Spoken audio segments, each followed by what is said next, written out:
cita-cita luhur. Tiap anak dapat kesempatan berkembang penuh aspirasi. Ayo bangkit tanah airku, pendidikan kita transformasi baru. Dengan semangat, dengan hati, merdeka belajar untuk Indonesia maju.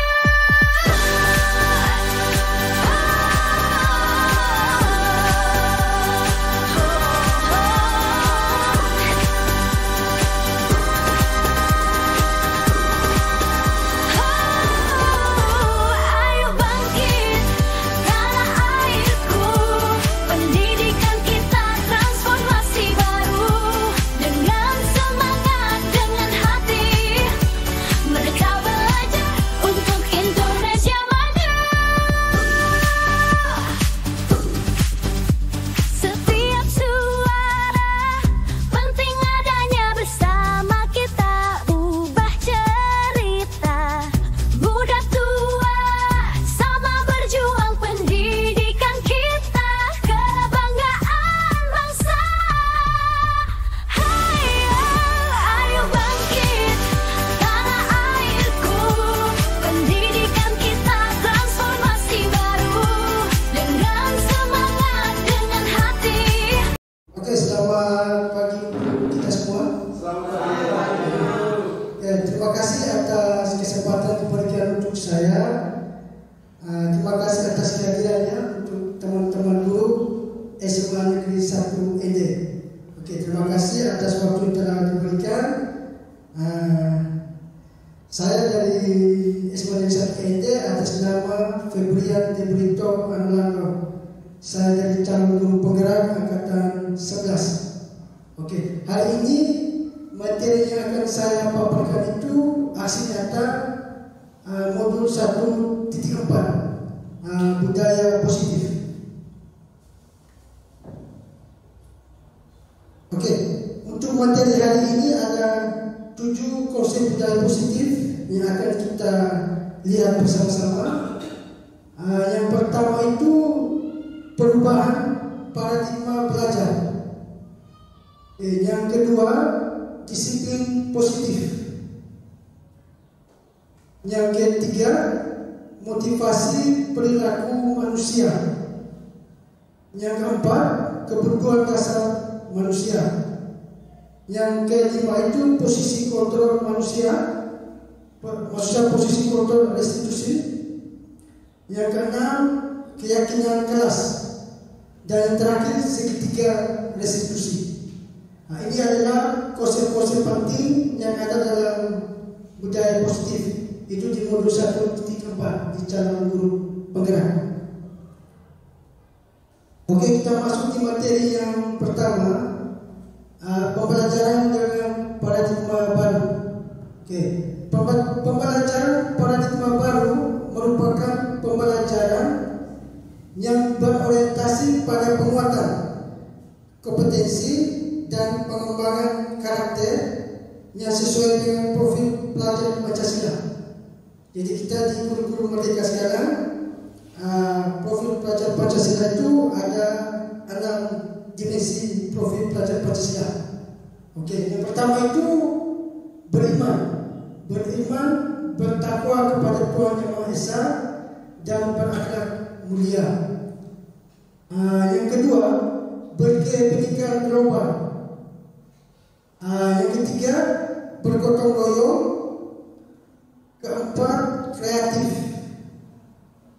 Yang kelima, bernalar kritis. Yang keenam, mandiri. Jadi ini adalah dimensi, 6 dimensi utama penting dari profil pelajar Pancasila. Oke, saya lanjut. Disiplin positif. Oke, disiplin positif menurut Tian Kosen menyatakan bahwa kata disiplin ini berasal dari bahasa Latin yang artinya disiplina, artinya belajar. Kata disiplin ini juga berasal dari akar kata yang sama dengan disiplin, yaitu murid. Jadi untuk menjadi seorang murid harus paham betul alasan mengapa mereka mengikuti suatu ajaran tertentu, sehingga motivasi yang terbangun adalah motivasi intrinsik, bukan motivasi ekstrinsik. Ya, motivasi intrinsik ini motivasi yang berasal dari dalam siswa itu sendiri. Sedangkan motivasi ekstrinsik itu motivasi yang berasal dari luar. Oke, saya bisa lanjut. Hukuman. Oke. Di dalam disiplin positif itu ada 3 hukuman, konsekuensi, dan restitusi. Yang pertama itu hukuman itu dia bersifat sistem tidak akan berjalan bila murid tidak takut. Jadi seperti ini teman-teman, hukuman itu tidak akan berjalan bila murid tidak takut. Jadi sistemnya kalau murid takut itu baru sistem kita itu bisa berjalan. Ini yang diterapkan oleh hukuman. Sedangkan konsekuensi itu memerlukan monitoring dan supervisi terus-menerus dari guru. Yang bersifat konsekuensi ini kita pun terus memantau siswa. Artinya terus memantau perkembangan siswa secara terus-menerus. Yang berikutnya di restitusi. Mulai belajar bertanggung jawab atas perilakunya. Jadi di restitusi ini kita mengajarkan siswa itu bertanggung jawab atas kesalahan atau pelanggaran yang telah dibuat. Selanjutnya yang berikutnya, hukuman itu yang mendorong siswa menyalahkan diri. Di konsekuensi itu mendorong yang bersifat kepatuhan. Restitusi itu dia bersifat mendorong disiplin positif. Oke, di hukuman juga anak belajar menyembunyikan kesalahan. Jadi kalau kita bersifat selama ini kita lebih banyak memberikan hukuman, jadi anak itu dia lebih banyak menyembunyikan kesalahan agar dia juga tidak mendapat hukuman dari guru. Yang berikutnya kalau di konsekuensi itu anak belajar taat peraturan. Artinya dia punya konsekuensi. Jika dia melanggar atau melakukan kesalahan, jelas ada konsekuensinya. Berikutnya di restitusi, anak belajar memecahkan masalah. Berarti anak itu kita ajak untuk memecahkan masalah. Apa masalahnya? Berikutnya hukuman. Hukuman itu bersifat berasalnya dari guru itu sendiri. Itu sering kita terjadi kita di kelas ataupun kami di lapangan seperti itu. Konsekuensi itu dibuat oleh guru dan murid seperti kesepakatan. Misalnya kesepakatan kelas, keyakinan kelas itu dibuat oleh guru dan murid. Restitusi dibuat oleh murid. Artinya murid itu yang melakukan kesalahan, dia sendiri memerlukan mencari jalan keluarnya, solusinya seperti apa. Yang berikutnya di hukuman mencoba mengontrol anak dengan penguatan negatif. Konsekuensi mencoba mengontrol anak dengan penguatan positif. Di bagian restitusinya anak paham bahwa dirinya sendiri yang pegang kendali kontrol. Saya lanjut ke berikutnya. Oke, ini tindakan guru. Apakah hukuman atau konsekuensi? Dan saya minta teman-teman untuk membantu menjawab. Apakah ini pernyataan ini termasuk hukuman atau konsekuensi? Mencatat 100 kali di dalam buku. Dengan kalimat saya tidak akan terlambat lagi karena terlambat ke sekolah. Mungkin dari Ibu Rita, nanti kita lihat bersama di slide berikutnya. Ini bersifat hukuman atau konsekuensi? Baik, untuk tindakan guru itu mencatat 100 kali di dalam buku. Kelima, atau saya akan terlambat lagi karena terlambat ke sekolah. Hukuman atau konsekuensinya Jadi kalau menurut saya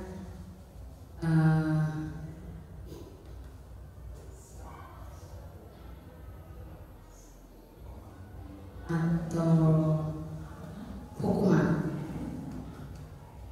itu menurut saya Pak. Oke. Terima kasih. Nanti kita lihat di slide terakhir jawabannya ini hukuman atau konsekuensi. Oke. Yang berikutnya lari mengelilingi lapangan basket 2 kali karena terlambat hadir di sekolah. Ini merupakan hukuman atau konsekuensi. Mungkin dari Pak Mario. Oke, baik, terima kasih atas waktunya. Kalau menurut saya lari mengelilingi lapangan basket 2 kali karena terlambat hadir di sekolah itu hukuman. Terima kasih. Oke, berikutnya membersihkan coretan yang dibuat di meja tulis. Apakah ini hukuman atau konsekuensi? Ibu Fana. Baik, terima kasih. Membersihkan coretan yang dibuat di meja tulis itu konsekuensi. Oh ya. Berarti pendapat Ibu Farah itu membersihkan coretan yang dibuat di meja tulis itu adalah konsekuensi. Oke, berikutnya yang ke-4, murid diminta untuk push up. Murid diminta untuk push up 15 kali karena tidak menggunakan masker ke sekolah. Apakah ini hukuman atau konsekuensi? Mungkin dari Pak yang jawab. Terima kasih. Murid diminta untuk push up 15 kali karena tidak menggunakan masker ke sekolah. Kalau menurut saya ini juga bagian dari konsekuensi. Kenapa? Karena memang kita lihat di depan itu bahwa dia melakukan sebuah kesepakatan yang sudah terjadi, makanya konsekuensinya seperti itu. Terima kasih.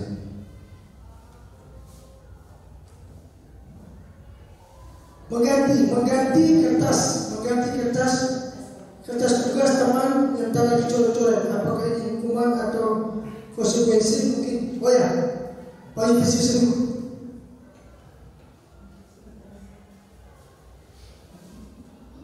Baik, terima kasih waktu yang diberikan. Kalau menurut saya ini menggantikan kertas tugas teman yang telah dicoret-coret, itu artinya bahwa konsekuensi, bukan hukuman. Terima kasih.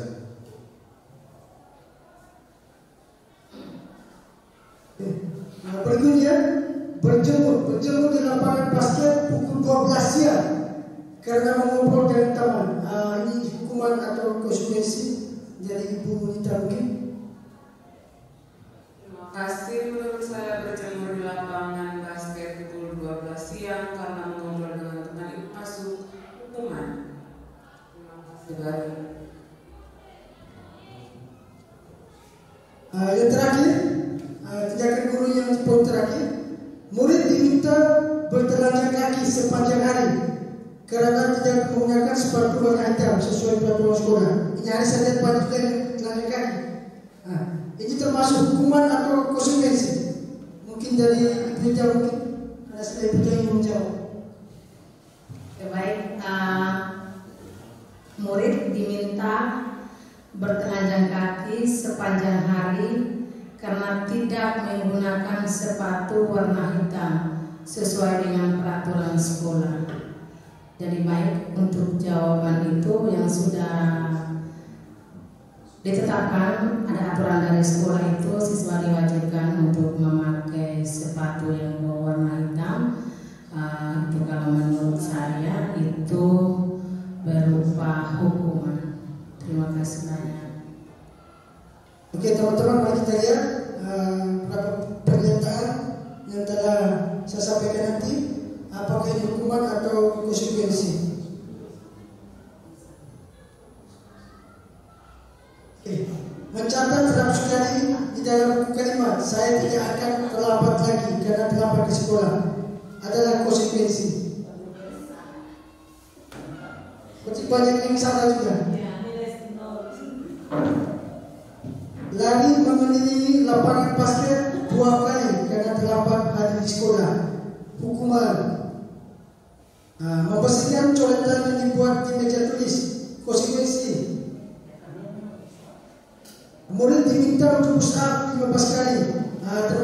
hukuman, menggantikan kertas tugas teman yang telah dicoret-coret, konsekuensi. Berjemur di lapangan basket pukul 12 siang adalah hukuman. Murid diminta untuk bertelanjang kaki karena tidak menggunakan sepatu hitam sesuai aturan sekolah, itu hukuman. Oke, teman-teman, kita lanjut ke slide berikutnya. Menurut Tiara Kosen, motivasi perilaku manusia ada 3 motivasi perilaku manusia. Yang pertama itu untuk menghindari ketidaknyamanan atau hukuman. Di poin pertama ini adalah motivasi perilaku yang paling rendah. Yang paling rendah itu yang pertama ini untuk menghindari ketidaknyamanan atau hukuman. Yang berikutnya untuk mendapatkan imbalan atau penghargaan dari orang lain. Jadi terkadang seseorang itu ingin melakukan sesuatu itu karena ada motivasi imbalan atau penghargaan. Yang ketiga, untuk menjadi orang yang mereka inginkan dan menghargai diri sendiri dengan nilai-nilai yang mereka percaya. Ini merupakan motivasi perilaku yang paling kuat.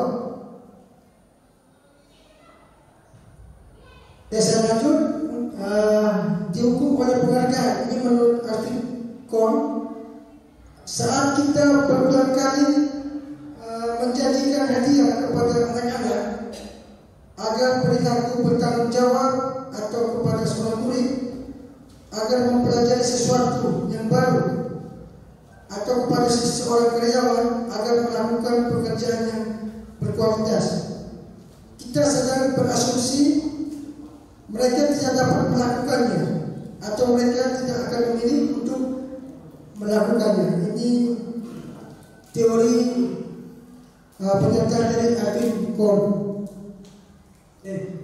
Yang lanjut masih dengan teori Arvin Korn di konferensi pada tahun 1995 mengungkapkan bahwa baik penghargaan maupun hukuman adalah cara-cara untuk mengontrol perilaku seseorang yang menghancurkan potensi untuk pembelajaran yang sesungguhnya. Menurut Korn, secara ideal tindakan pelajar itu sendiri adalah penghargaan yang sesungguhnya.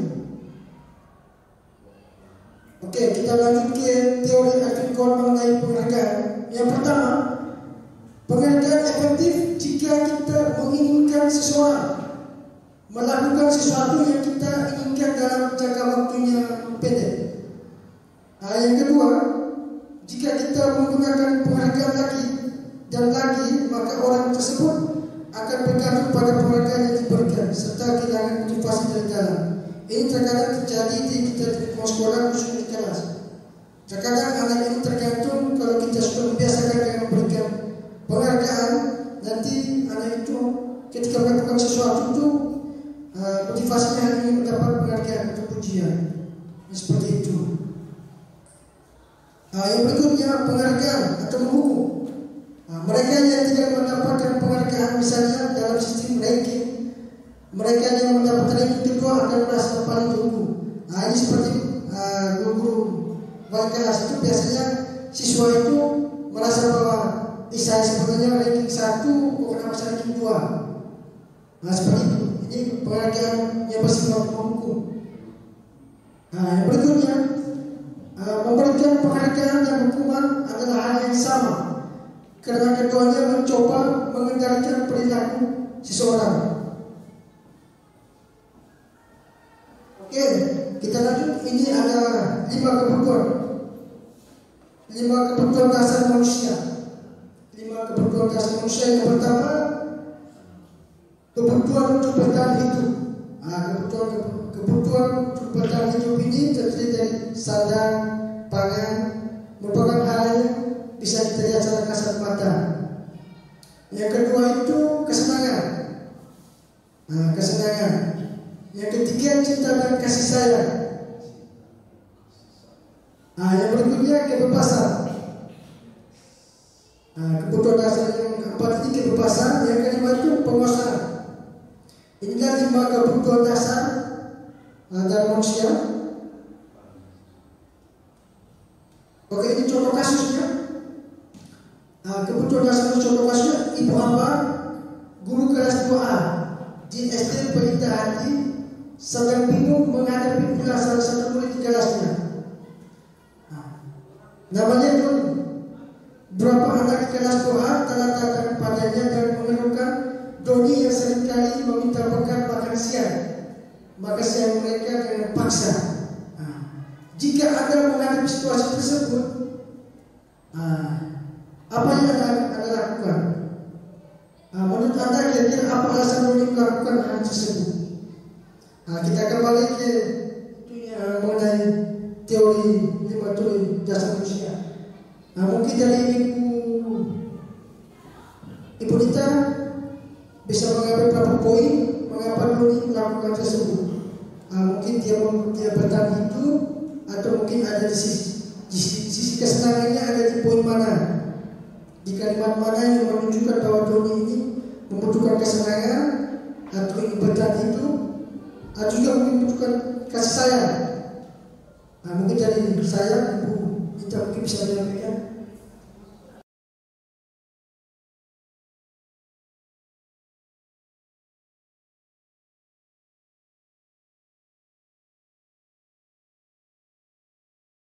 Dia merasa dia bisa mengendalikan teman-teman.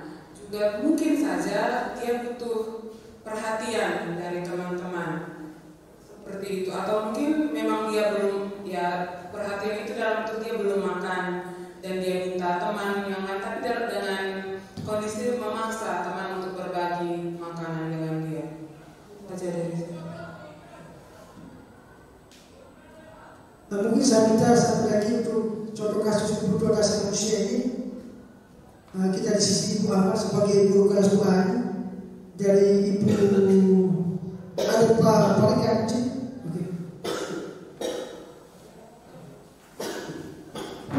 Ibu Ahmad ini diminta persepsi kita untuk Pak doa anak yang bernama Doni. Saya cerita tidak kesalahan sebelumnya. Jadi cinta kasih sayang, cinta dan kasih sayang, kesenangan, kebebasan, penguasaan, dan itu apa sih? Yang pertama itu kebutuhan bertahan hidup. Oke, contoh yang diberikan untuk anak kelas 2 SD. Ya. Yang pertama saya mau tanya, dia mengerti tidak dari 5 poin yang ada ini? Yang sebelumnya, cinta kasih, cinta dan kasih sayang, kesenangan, kebebasan dan penguasaan. Jadi ini kembali kita melihat bahwa bagaimana dari rumahnya dulu. Kalau saya dengan contoh yang ada, karena pendasaran di sini anak kelas 2 SD. Kalau anak kelas 2 SD, kalau seandainya pendasaran di sekolah, menurut saya usianya mereka itu masih di ambang kesenangan. Jadi ini banyak kisah. Walaupun kita melihat secara paksa meminta makanan kepada teman-temannya, itu untuk senang-senang saja. Itu menurut saya. Tapi kalau untuk bilang kekuasaan di anak usia 2 tahun, di kelas 2 SD mungkin belum ada pikiran ke sana. Terus untuk cinta dan kasih sayang belum sampai ke sana. Tapi itu untuk jawaban dari saya mungkin hanya sekedar untuk kesenangan atau iseng sekolah itu.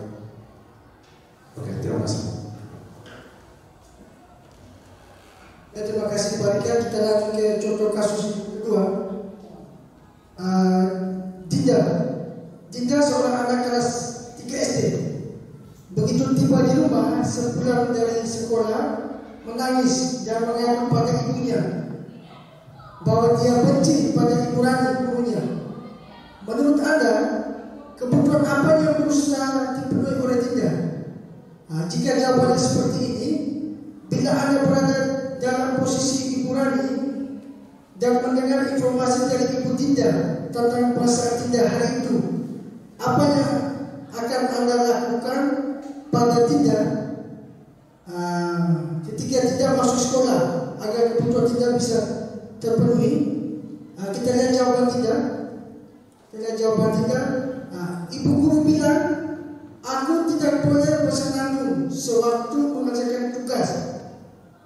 Katanya kelas harus tenang, tidak ada suara, kan agak seru jadinya. Wah, ini enak nih. Ya. Nah, ini kira-kira kebutuhan dasar manusia masuk di kebutuhan dasar manusia yang sudah kita lihat bersama tadi di slide sebelumnya. Apakah kesenangan, kebutuhan hidup, penguasaan atau cinta dan kasih sayang? Mungkin dari Ibu Ida. Jadi baik, kalau menurut saya itu ibu guru bilang aku tidak boleh berkesenangan sewaktu mengerjakan tugas. Katanya kelas harus tenang, tidak ada suara, kan enggak seru jadinya. Kalau menurut saya minta varian sebentar lagi. Berarti anak yang baru berumur kelas 3 SD itu ia butuh cinta dan kasih sayang dari ibu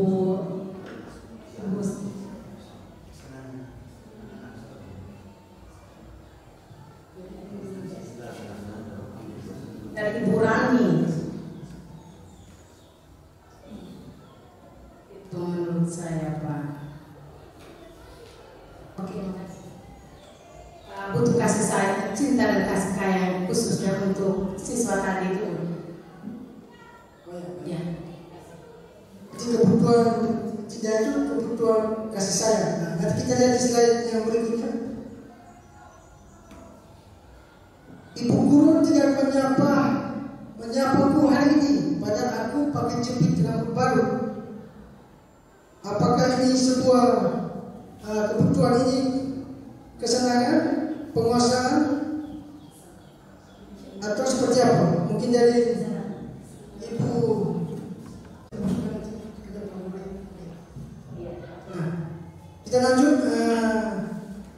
Ibu guru tidak menyapaku hari ini, padahal aku pakai jepit rambut yang baru. Ini sebuah kebutuhan penghargaan, kasih sayang, penguasaan, ada kebutuhan dasar. Mungkin dari Ibu Fadila. Baik, terima kasih. Untuk ibu guru tidak menyapa hari ini padahal aku pakai jepit rambut baru, itu cinta dan kasih sayang.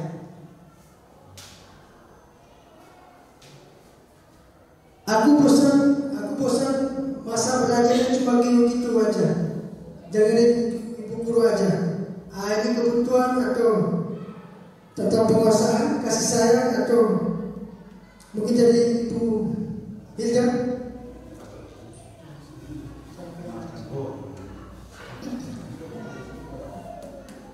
Aku bosan. Aku bosan masa belajarnya cuma gitu-gitu aja. Dengarin ibu guru aja. Masuk dalam kebutuhan dasar, kasih sayang, penguasaan, kebebasan. Kalau menurut saya bosan.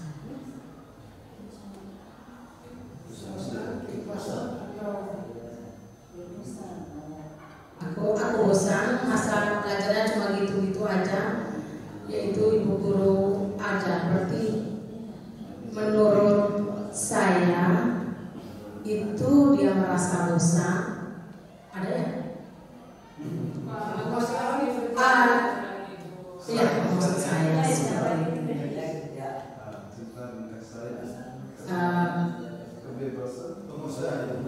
Sebentar lagi.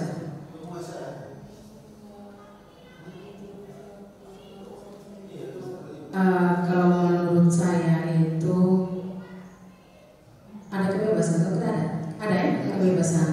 Berarti kalau menurut saya itu kebebasan, Pak Rian. Terima kasih. Kita lanjut yang terakhir. Aku sabar, gambarku tidak rapi. Malah ibu guru nunjukin ke teman-temanku di depan kelas. Ini mungkin kebutuhan mengenai apa itu kira-kira dari pengurus. Baik, terima kasih. Aku sebel gambarku tidak rapi. malah ibu guru menunjukkan ke teman-temanku di depan kelas. Kalau menurut saya itu tentang cinta dan kasih sayang. Makasih. Saya lanjut posisi kontrol restitusi. Oke, kita lanjut di poin berikutnya, di slide berikutnya, posisi kontrol restitusi. Yang pertama ada penghukum. Yang kedua pembuat merasa bersalah. Yang ketiga teman. Yang keempat pemantau. Yang kelima manajer. Ini 5 posisi kontrol yang ada dalam diri kita masing-masing sebagai seorang guru. Terkadang kita sebagai penghukum, pembuat merasa bersalah, kadang sebagai teman, sebagai pemantau, ataupun sebagai manajer. Kita lihat bersama motivasi, ada motivasi eksternal dan intrinsik. Penghukum. Penghukum itu menunjukkan atau menyakiti. Membuat orang merasa bersalah itu berceramah menunjukkan kekecewaan. Sebagai teman itu membuatkan alasan-alasan untuk murid-muridnya. Sebagai pemantau menghitung dan mengukur. Sebagai pemantau. Sebagai manajer mengajukan pertanyaan-pertanyaan. Ini bisa kita lihat di motivasi eksternal dan intrinsik.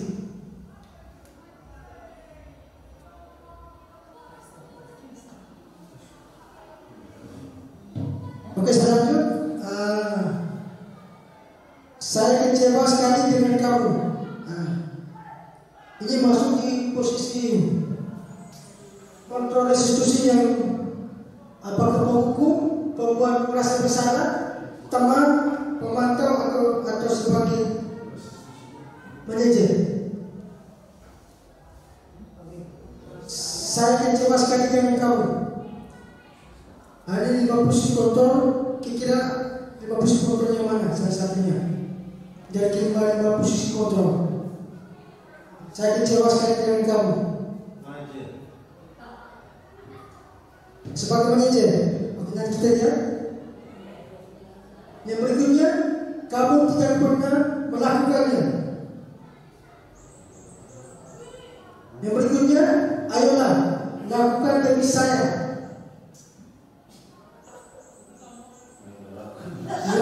Yang berikutnya, bagaimana kamu bisa menyelesaikan masalah ini?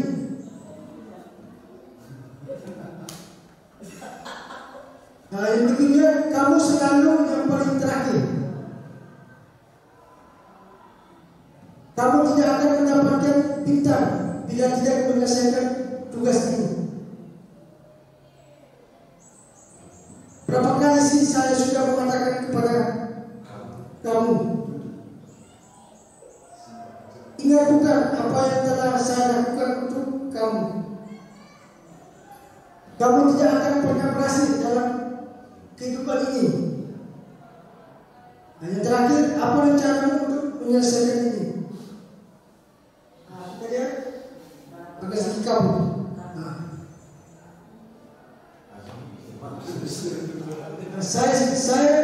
Saya kecewa sekali dengan kamu. Membuat merasa bersalah. Kamu tidak akan pernah melakukannya. Menghukum. Ayolah lakukan demi saya.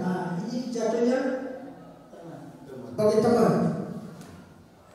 Bagaimana kamu bisa menyelesaikan masalah ini? Manajer, kamu selalu yang paling terakhir. Menghukum.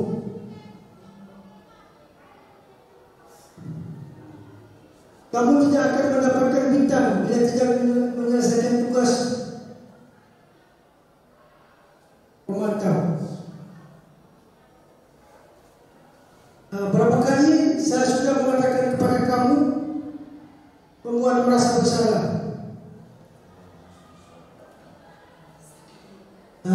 Yang berikutnya, ingat bukan apa yang telah saya lakukan untuk kamu. Teman, kamu tidak akan pernah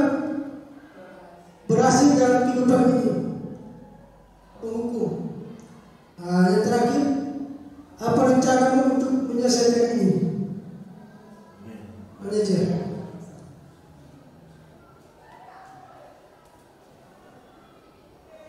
Oke, selanjutnya di slide yang berikutnya, keyakinan kelas. Pembentukan keyakinan kelas.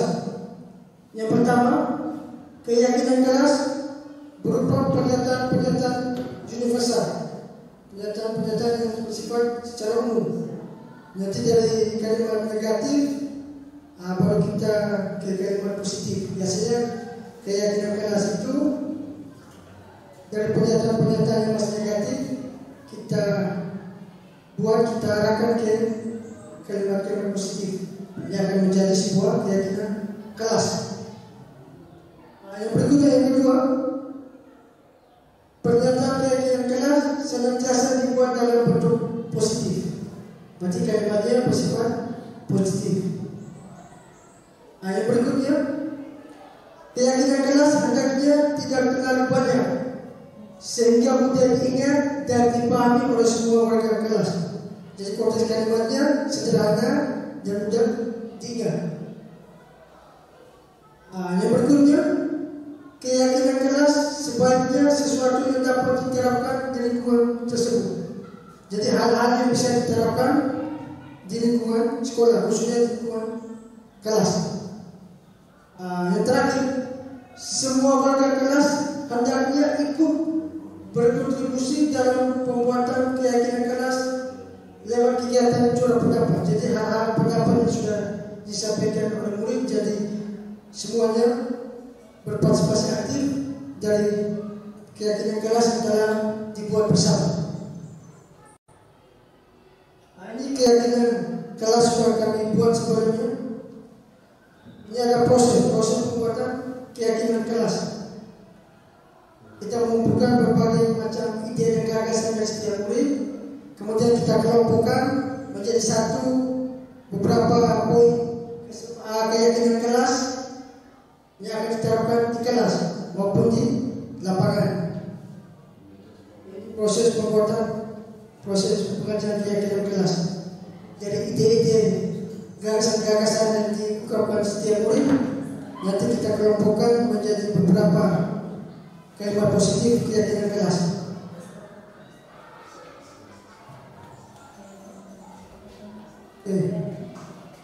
Restitusi, kita masuk ke slide yang terakhir. Restitusi adalah proses menciptakan kondisi bagi murid untuk memperbaiki kesalahan mereka sehingga mereka bisa kembali pada kelompok mereka sehingga karakter lebih kuat.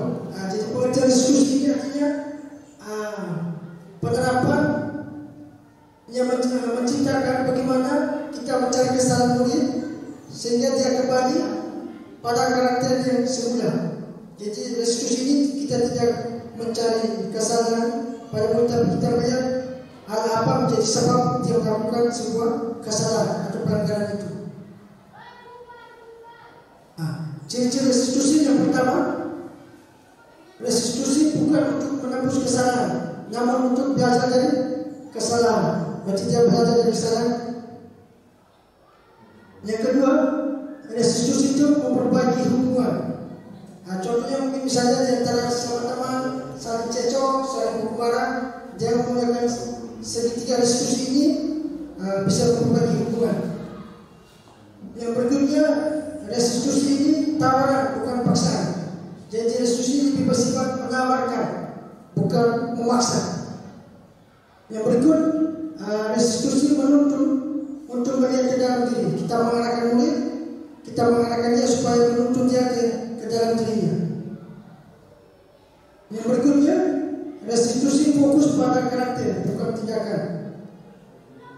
Yang keenam, restitusi menguatkan, dia bersifat menguatkan. Yang terakhir, restitusi fokus pada solusi. Berarti segitiga restitusi ini kita fokus pada mencari solusi atau jalan keluar bersama murid.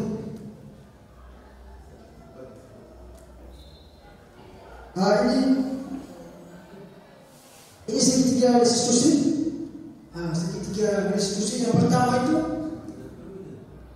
menstabilkan identitas. Menstabilkan identitas. Menstabilkan identitas ini kira-kira seperti ini. Ketika kita melakukan segitiga restitusi ini, menstabilkan identitas, kita bertanya kepada murid. Bapak juga atau ibu juga pernah melakukan kesalahan yang sama seperti kamu, atau kamu bukan salah satunya siswa yang pertama kali melakukan kesalahan. Teman-temanmu juga pernah melakukan kesalahan seperti kamu. Seperti itu, menstabilkan identitas. Kemudian yang kedua, validasi tindakan yang salah. Mungkin ini yang bisa kita terapkan. Adakah cara yang lebih efektif untuk mendapatkan apa yang kamu butuhkan? Ini pernyataan-pernyataan yang bisa kita utarakan kepada murid di bagian validasi tindakan yang salah. Apa alasan kamu melakukan hal tersebut? Masih jelas pelanggaran atau kesalahan pasti punya alasannya. Mengapa kamu melakukan alasan pelanggaran tersebut atau kesalahan tersebut? Yang terakhir, di bagian menanyakan keyakinan. Di bagian keyakinan ini yang ketiga ini, keyakinan kelas apa yang telah kita sepakati. Kita kembali flashback kepada ke belakang itu. Kira-kira kemarin itu keyakinan kelas yang telah kita buat itu apa? Sehingga dia mengetahui kembali bahwa saya melakukan kesalahan di poin ini. Misalnya datang terlambat atau tidak mengerjakan tugas atau tidak berpegang olahraga. Jadi keyakinan kemarin kelas yang telah kita sepakati ini. Jadi bisa tahu, ada kesalahan saya di sini. Yang terakhir mungkin kamu ingin menjadi orang seperti apa? Jadi kita membangun kembali keyakinan dalam diri murid itu sendiri. Ini contoh kasus. Kasus yang pertama, tidak berpegang olahraga lengkap. Ini kasus yang pertama, tidak berpegang olahraga lengkap. Masih di kasus yang sama, di siswa putra tidak berpegang olahraga lengkap juga.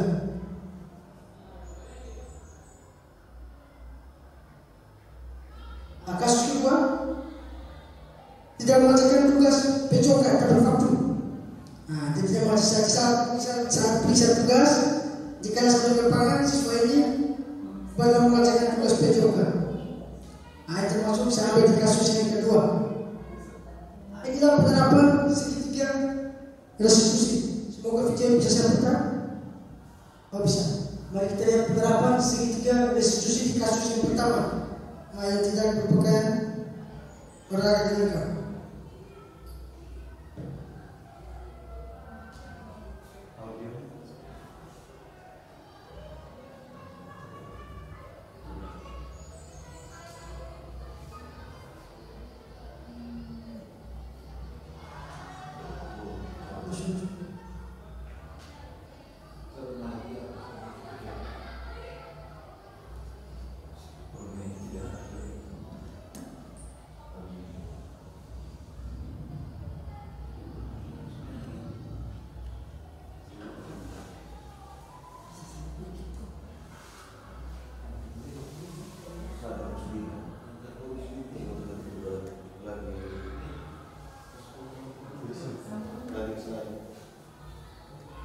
Ini contoh penerapan segitiga restitusi.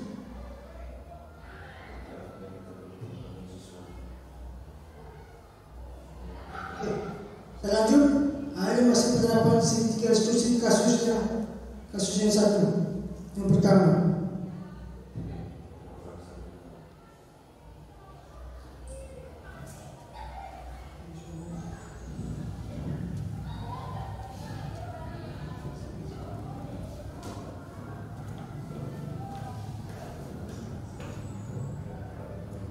Juga penerapan segitiga restitusi di kasus yang kedua, tidak mengerjakan tugas PJOK.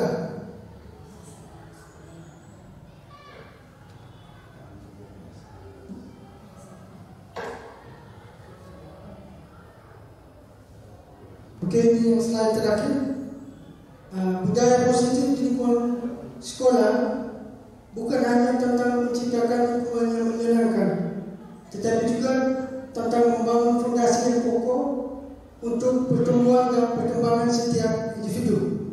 Dengan saling menghargai, berkomunikasi dengan baik, dan saling mendukung, kita dapat menciptakan suasana belajar yang lebih produktif dan harmonis. komunis. Nah, jadi terima kasih. Mungkin pembahasan materi saya mungkin ada masukan, mungkin ada beberapa pertanyaan, mungkin satu pertanyaan dari teman-teman. Oke Pak, saya rasa sudah paham ya. Selamat siang, salam sejahtera untuk kita semua. Saya Kepala Seribu telah mengikuti destinasi dari Pak Febrian de Brito Analando, guru PJOK. Destinasi ini sangat bermanfaat bagi saya karena saya dapat membuat keyakinan kelas yang benar adalah dengan membuat kesepakatan antara guru dengan murid. Sekian dari saya, terima kasih. Selamat siang, salam sejahtera untuk kita semua. Saya guru SMA Negeri 1 ND mengikuti diseminasi dari Pak Febrian. Saya merasa senang dan bangga karena mendapat ilmu baru mengenai penerapan budaya yang positif di lingkungan sekolah. Kita bisa mengontrol diri kita sendiri dengan cara yang positif dalam melakukan tindakan kepada peserta didik di SMA Negeri 1 ND. Sekian dan terima kasih. Bersatu merdeka belajar cita-cita luhur. Tiap anak dapat kesempatan berkembang penuh aspirasi. Ayo bangkit tanah airku, pendidikan kita transformasi baru. Dengan semangat, dengan hati, merdeka belajar untuk Indonesia.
bersama kesepakatan yang telah kita buat. Ini bila kita kelas, bila hal positif yang menjadi kelas kita secara baru,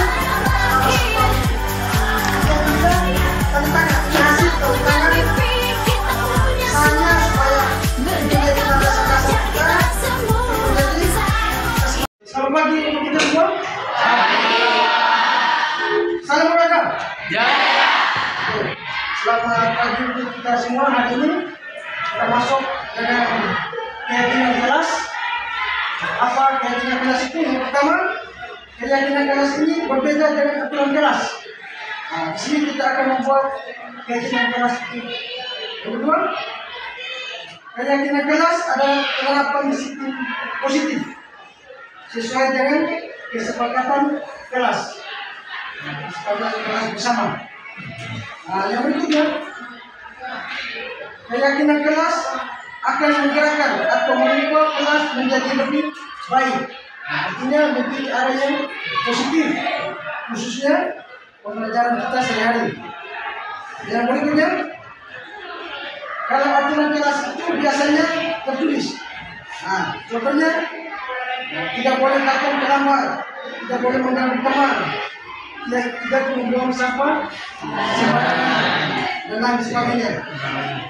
Tapi kalau keyakinan kelas yang akan kita buat seperti ini berbeda. Kalau aturan kelas itu kalimatnya masih negatif, kalimatnya masih bersifat negatif. Kalau keyakinan kelas itu kalimatnya bersifat positif. Jadi dari negatif kita jadikan keyakinan positif. Contohnya, tidak boleh terlambat, tidak boleh terlambat ke sekolah. Ubah kalimat positif menjadi datang tepat waktu. Kemudian tidak boleh tidak berpakaian olahraga lengkap. Kita ubah menjadi berpakaian olahraga dan lain sebagainya. Oke, itu saja. Begitu kita buat kegiatan kelas. Nanti Pak akan bagi sticky note. Saya bagi sticky note satu-satu tiap anak menulis satu keyakinan kelas. Ya, sudah paham? Keyakinan kelas itu berarti yang bersifat positif, kalimat positif. Jadi kita akan dapat waktu, mengajarkan tugas dapat waktu, berpakaian olahraga dengan lengkap dan lain sebagainya. Saya bagikan sticky note. Tiap orang mendapat satu sticky note. Nanti masing-masing anak menuliskan satu keyakinan kelasnya. Masing-masing anak menuliskan satu keyakinan kelasnya. Setelah itu, kami akan maju satu persatu ke depan untuk menempelkan sticky note keyakinan kelas yang sudah dibuat. Setelah itu, nanti kelompokkan. Pasti ada nanti keyakinan kelasnya sama. Jadi sudah pasti nanti ada yang sama, nanti kelompokkan. Setelah kita kelompokkan keyakinan kelas yang ada, kita jadikan satu menjadi sebuah keyakinan kelas. Oke, paham? Bisa?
Nanti sticky note itu di bagian atas ini kan ada lemnya.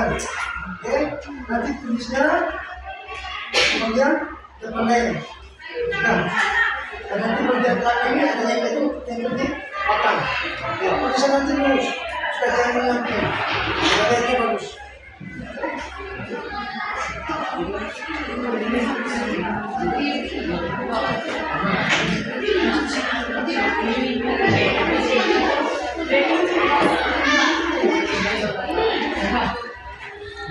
Astagfirullahaladzim.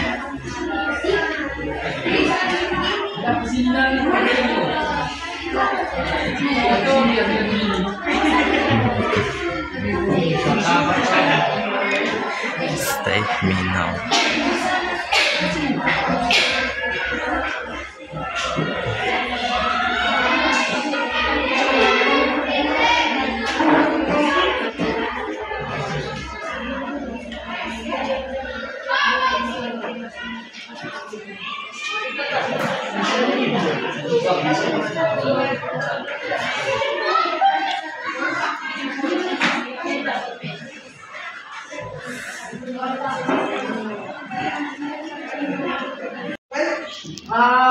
Semua sudah menulis keyakinan kerasnya masing-masing? Ya.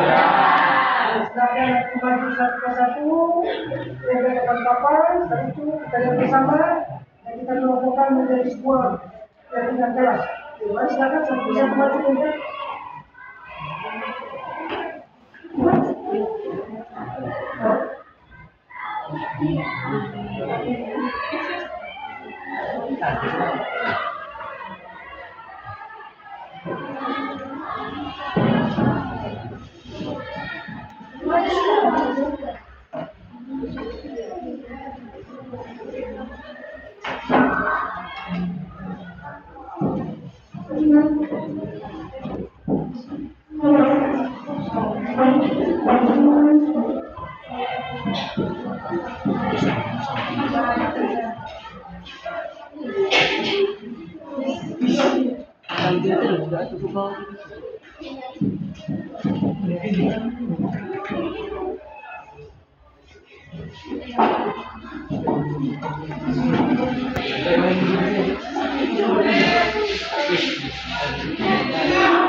Ini keyakinan kelas yang dalam kalau dibuat keyakinan sendiri.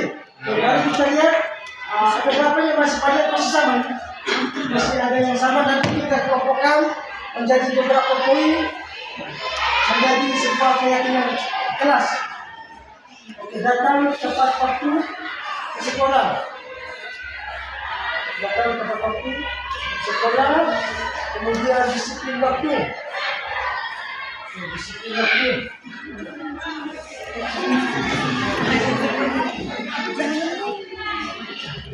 Berpakaian olahraga dan lengkap.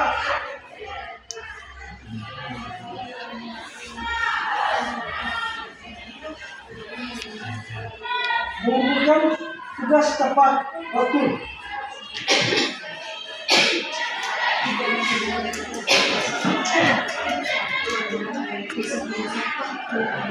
Mengganti pakaian olahraga tepat waktu.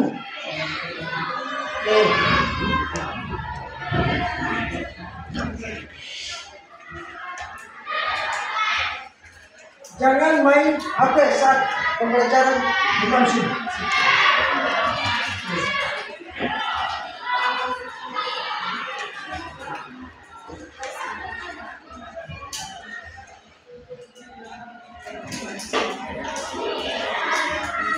Membuang sampah pada tempatnya.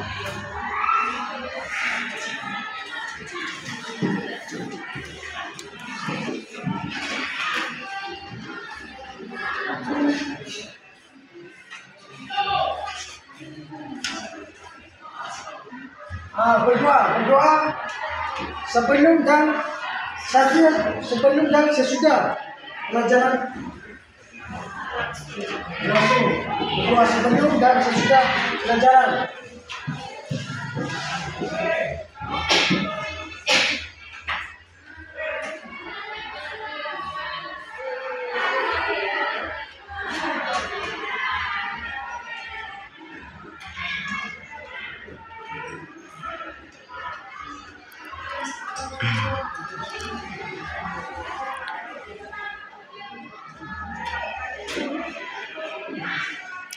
Ini kata jangan tadi, jangan bermain HP. Seharusnya tidak bermain HP. Ini kita ganti, seharusnya kita ganti dengan pakaian yang lengkap lagi.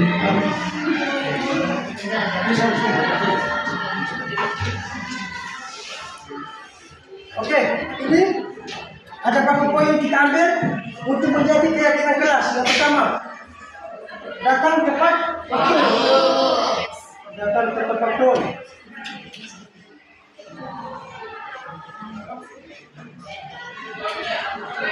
Yang kedua, berpakaian.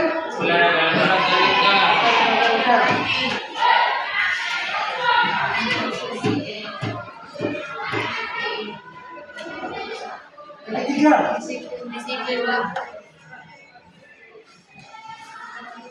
berdoa sebelum dan setelah pelajaran.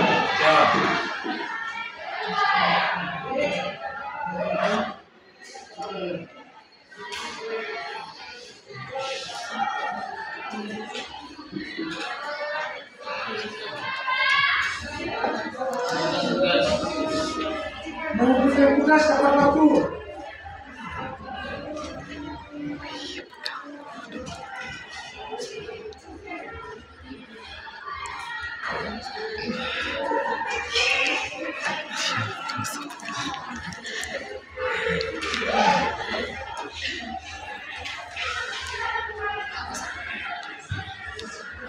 Yang berikutnya disiplin waktu, disiplin sama datang tepat waktu.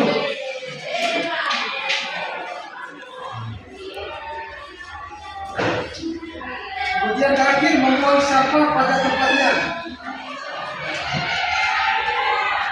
Buang sampah pada tempatnya.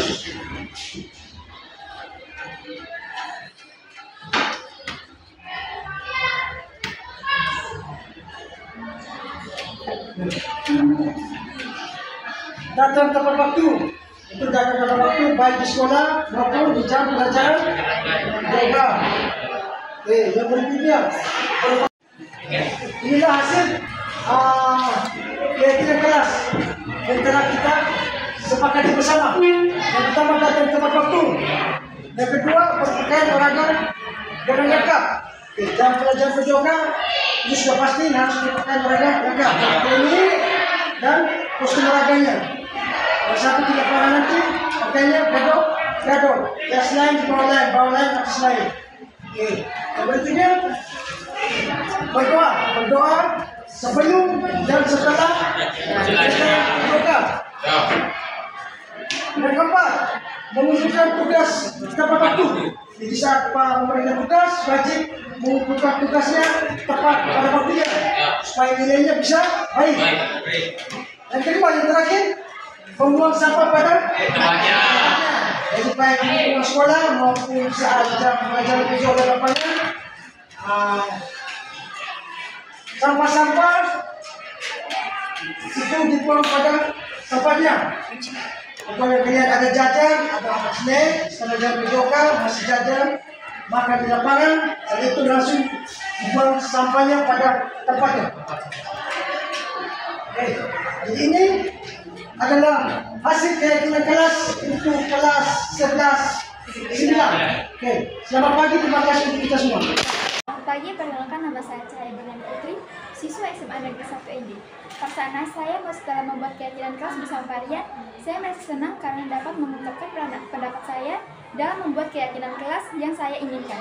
Saya juga merasa hal ini baik dan menyenangkan bagi siswa-siswi SMA Negeri 1 ND karena bisa membuat keyakinan kelas sendiri yang disepakati secara bersama-sama. Sekian dan terima kasih. Pagi, perkenalkan nama saya Marianus Dikuduswelu. Saya siswa SMA Negeri 1 ND. Perasaan saya setelah membuat kesepakatan atau keyakinan kelas bersama Varian, saya merasa senang karena dapat mencurahkan pendapat saya dalam membuat keyakinan kelas yang saya inginkan. Saya juga merasa ini hal yang menarik dan adil bagi saya, karena saya bisa membuat keyakinan kelas sendiri yang disepakati bersama Varian dan bersama teman dalam kelas. Sekian dan terima kasih.